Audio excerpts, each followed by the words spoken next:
Hey, what's up guys? Wanted to give you an update on Samantha, my 91 Trans Am. Here she is. It's been suspiciously quiet around the YouTube channel. Where's all the car videos? Well, I've been pretty busy. So starting here under the hood, you may notice I have LED lights under here. The owner before me actually hooked these up, but I didn't like his wiring, and he had this big gaudy switch just kind of sitting right here, and it was flopping around with loose wires. So I rewired the whole thing, made it look pretty, and check out my secret little switch right here. Yoink. Huh?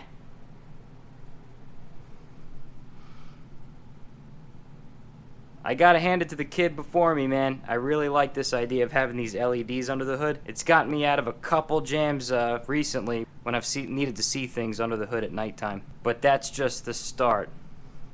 Because look at this. Oh my God, what have I done? What's going on in here? Everything's gone. The door panels, some of the dash. Where's the stereo? Where's the steering wheel? Why does it look like a science experiment in here? Alright, there's a lot going on, but don't worry, it's all a part of the plan.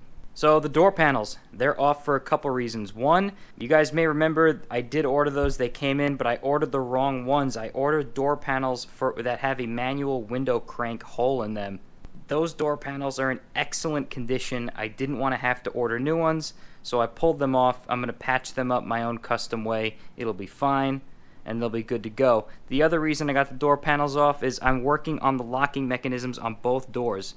The lock on that is kind of janky. It doesn't work all the time. Sometimes it gets stuck locked or unlocked. And then over on this door, this handle was replaced, which is pretty common. But what I've learned is when you replace these handles, you're supposed to transfer a bracket that goes along here. That was not done by the previous owner. And the reason that's important is you can't mount this properly without that bracket being there. Under this little Trans Am logo, there's a screw hole, and there's nothing to screw it into without that bracket being there. So this whole time I've had this car, this has just kind of been flopping around. I ordered a new piece, it's coming in, it'll be here in a few days. Next, what's the deal with the steering wheel? My stock steering wheel was beat up, pretty much completely deteriorated. I had to replace it anyway, so I picked up one of these Grant steering wheels. I'm pretty excited to throw that on.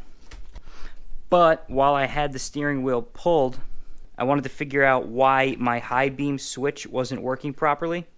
Now, generally speaking, when that happens on these third gens, there's a metal rod that goes along the steering column, and you can generally just move the switch and tighten it up and you're good to go. The problem is, again, somebody must have been in here in the past because it's tough to tell in here, but this, see that white thing that's moving in there? That's supposed to be moving a plastic actuator back and forth that pushes that said rod from earlier into the switch. It's kind of like an archaic mechanical thing that's all intertwined, and without that plastic piece there, the whole system's broken. So, again, I had to order one. It'll be here in a couple days.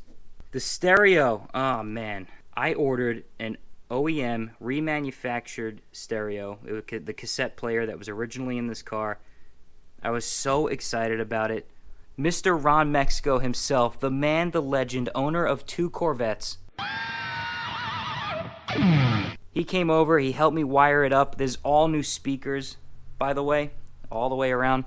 He helped me wire up the stereo. We had it all hooked up, and it turns out the thing was defective. No sound was coming out of the rear left speakers. We ran every test under the sun. We found that it was unfortunately a defective piece, and we had to send it back. So I'm hoping to retrieve a new one within days now.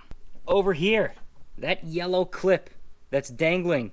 I had a strange buzzing sound in this car since I bought it. For the longest time, I just didn't know what it was. I was kind of ignoring it, and then one day it was bothering me to the point where I finally just ripped open the bottom part of the dashboard there, and it turns out what's supposed to be on that yellow clip is my airbag module. It's just making a buzzing sound, so I'm probably going to have to order a new one of those as well. The center console's missing. That's been missing since I bought the car. I ordered a new one and it came in damaged, of course. So I had to send that back, and I should have a new one in a couple days. Some of this plastic trim is new, like I threw this on. This up here. But check this out. This is the coolest thing right now. You ready, guys? You ready? Whoa! What? So I figured while the interior was ripped apart like this, I'd go back and redo some of the wiring that the previous owner had done. Again, much like under the hood, he hooked up these LED lights originally, but he didn't do it in like such a permanent way. So again, Ron Mexico came out here and he helped me get the project started. So this is actually technically my dome light. You can see I have the dome out right now. This will be tucked under there. And I have this wired up so that whenever the dome light's on, I'm going to have LEDs under the dash light up. So this is the dome switch here. You can see controls everything. And the same goes for when I open the door. Everything comes on. And what I wanted to do is, you could see the LEDs are attached to, this is a panel that'll be going under the dashboard. Right now I have it down. And it's not uncommon to take these panels down, so I wanted to make it so that, see how I put plugs? It's tough to see, but there's a plug here. So that whenever I take the panel down, I can just unplug it and not have to worry about stretching wires or anything. And there she is, guys. I know it's kind of crazy because she was pretty much like almost 100% put together not even a week ago, but it's like one thing led to another, and before I knew it, I was doing pretty much like an interior overhaul, basically. I have a video coming out where I do the parts haul. I ordered from like Hawks Motorsports, some stuff off Amazon, and this company, I got the stereo from this company, M&R Electronics. I'm documenting my experience the whole way. I didn't intend for that video to take so long to come out. I actually thought it would be out right now, but I had such a problem getting defective or damaged parts in that I wanted to document the entire process, and unfortunately I'm still in the middle of the process because, like I said, some of these parts still need to come in. But you can look out for that video and more videos of me putting this all back together. And before I wrap this video up, I would like to address two things that came up on a previous video. Two people commented on my video where I'm changing the temperature sensor. The first one, and I'm drawing a blank, I can't remember the user's name, but you may remember that at the end of that video, I couldn't figure out why the fan was turning on every time I turned the key into the on position. Alright, so I grabbed the camera because something weird just happened. The fan is on now, which means it worked, but it worked too good because the car is not on. All I did was put the key in the on position. We're back in the car, and the AC is not on, so I don't think the fan should be on right now. If I turn the key off, I don't know if you could hear that, but the fan is off now. And if I turn it back on,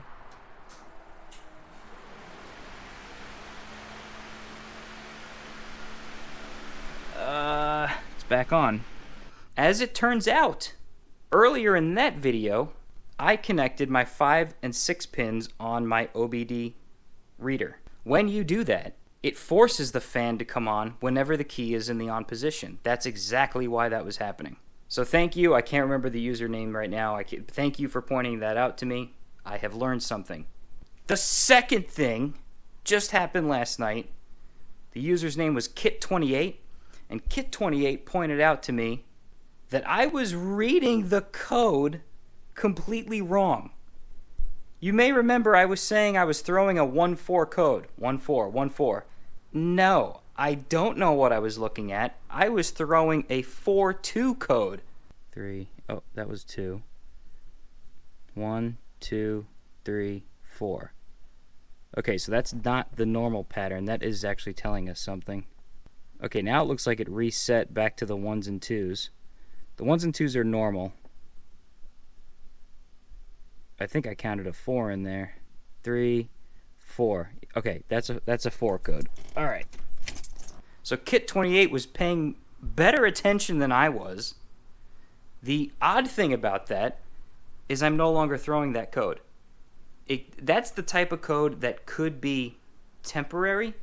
It basically means it's something to the nature of the computers having a tough time determining the ignition timing or the spark timing. So that may have resolved itself. But again, thank you to Kit28 for pointing that out to me, because I was flat out wrong. But alright, I just wanted to show you Samantha. She's still alive and well. She's still a work in progress.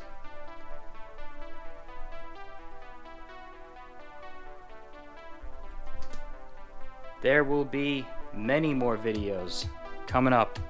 So thank you for watching. Please like and subscribe, and I'll see you next time. Yeah, and I'll show you the doors. Look, I put patches where there would be holes. And look. Oh, it says Samantha. That's so freaking cute. Whoa.